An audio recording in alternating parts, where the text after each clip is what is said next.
यदि आपके बच्चों की उम्र शादी के लायक हो चुकी है, आप उनकी शादी के लिए अपनी तरफ से पूरा प्रयास कर रहे हो, लेकिन मनचाहा रिश्ता नहीं मिल पा रहा है, या फिर उम्र इतनी अधिक हो चुकी है कि रिश्ते आना बंद हो गए हैं, तो ये वीडियो आपके लिए है।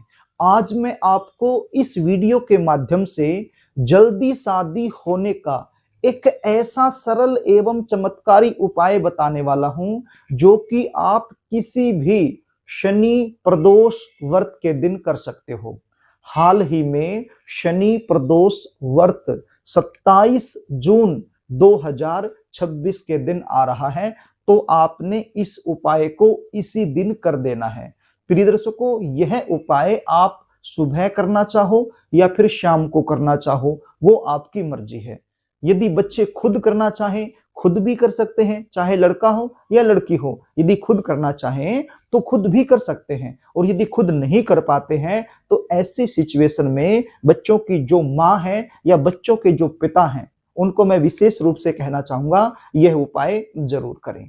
कई बार सिचुएशन क्या होती है, आपके जो बच्चे हैं, चाहे वो लड़का हो या लड़की हो, उनकी शादी के लिए रिश्ते तो बहुत सारे आएंगे, बातें भी कई जगह से चलेंगी, लेकिन चलती चलती बातें बीच में रुक जाएंगी।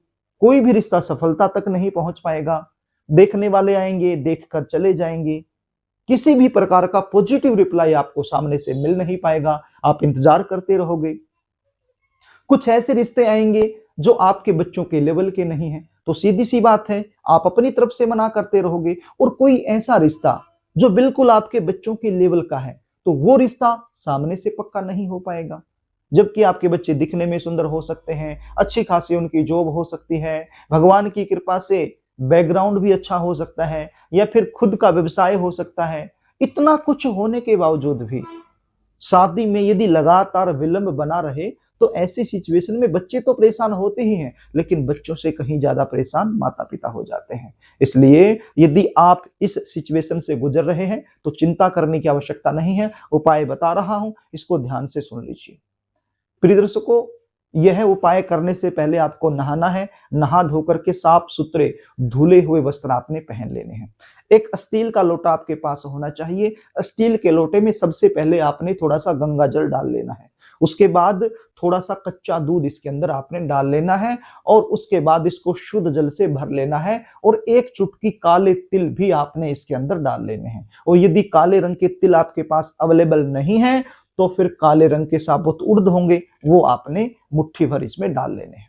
और क्या करना है, एक बेल पत्र आपके पास होना चाहिए, बिल्कुल साफ सुथरा बिल्व पत्र आपके पास होना चाहिए। तो बिल्व पत्र की जो बीच वाली लंबी पत्ती होती है, देखिए आप सभी जानते हैं बिल्व पत्र में 3 पत्तियां होती हैं, एक लंबी होती है और 2 साइड में होती हैं। तो जो बीच वाली लंबी पत्ती है, उसके ऊपर आपने शुभ विवाह लिखना है। क्या लिखना है? शुभ विवाह लिख देना है। और किसकी सहायता से लिखेंगे?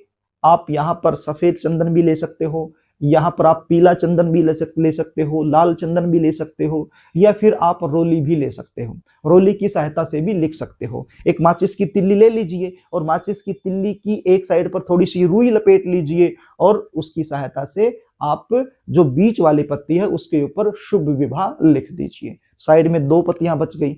एक पत्ती पर लिख दीजिए बच्चे का नाम। यदि लड़का है तो लड़के का नाम, यदि लड़की है तो लड़की का नाम। बच्चे का नाम लिख दीजिए, और एक पत्ती पर लिख दीजिए बच्चे की उम्र। वर्तमान समय में बच्चा जिस उम्र में चला हुआ है, वही उम्र आपने लिख देनी है। आप समझ रहे हैं? बीच वाली जो पत्ती है उसके ऊपर शुभ विवाह, साइड में 2 पत्तियां बच गई, एक पत्ती पर बच्चे का नाम और एक पत्ती पर बच्चे की उम्र आपने लिख लेनी है। अब ये 2 चीजें आपके पास हो गई, एक तो ये बेलपत्र और दूसरा ये पानी का लोटा। तो ये दोनों चीजें लेकर शिव मंदिर में चले जाइए। शिव मंदिर में जाकर के जहां शिवलिंग रखा गया है, वहां पर जाकर के आपने इस उपाय को करना है। क्या करना है?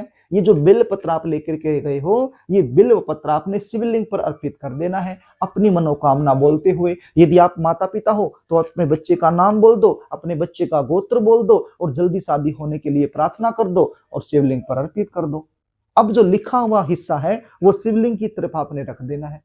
उसके बाद ये जो पानी का लोटा है, ये पानी का लोटा शिवलिंग के ऊपर यानी बेलपत्र के ऊपर ही आपने अर्पित कर देना है, मनोकामना बोलते हुए। आप यहाँ पर ओम नमः शिवाय भी बोल सकते हो, जल छोड़ते हुए श्री शिवाय नमस्तुभ्यम भी बोल सकते हो। जल अर्पित कर देना है। उसके बाद शंकर भगवान से, मां पार्वती से, शनिदेव महाराज से अपने बच्चे के शीघ्र विवाह होने के लिए आपने प्रार्थना कर लेनी है। तो इस प्रकार से ये छोटा सा उपाय है, बड़ा ही चमत्कारी है, आप इसको जरूर आजमा कर देखना। प्रिय दर्शकों, यदि आप जानना चाहते हो कि आपके बच्चों की शादी कब होगी, कौन से साल में होगी, कौन से महीने में होगी, कैसे परिवार में होगी, शादी के बाद का जीवन कैसा रहेगा, जन्म कुंडली के आधार पर जल्दी शादी होने के लिए क्या करना चाहिए, क्या नहीं करना चाहिए, यदि इस प्रकार की जानकारियां आप मुझसे लेना चाहते हैं तो स्क्रीन पर दिखाए गए व्हाट्सएप नंबर के जरिए आप अपने बच्चों की जन्म डिटेल लिखकर मेरे पास भेज सकते हैं। और यदि बच्चे खुद ये वीडियो देख रहे हैं तो बच्चे अपनी जन्म डिटेल लिख करके मेरे पास भेज सकते हैं और संपूर्ण जानकारी आप मुझसे प्राप्त कर सकते हैं। तो प्रिय दर्शकों, यदि कार्यक्रम आपको अच्छा लगे तो इस वीडियो को लाइक जरूर कर देना, इसको शेयर भी कर देना ताकि आप पुण्य के भागीदार बन जाएं। और कमेंट बॉक्स में जय शनिदेव जरूर लिख देना ताकि इस उपाय का 100% लाभ आपको मिल सके। तो प्रिय दर्शकों, आज के लिए बस इतना ही, आगे फिर मिलेंगे, तब तक के लिए नमस्कार।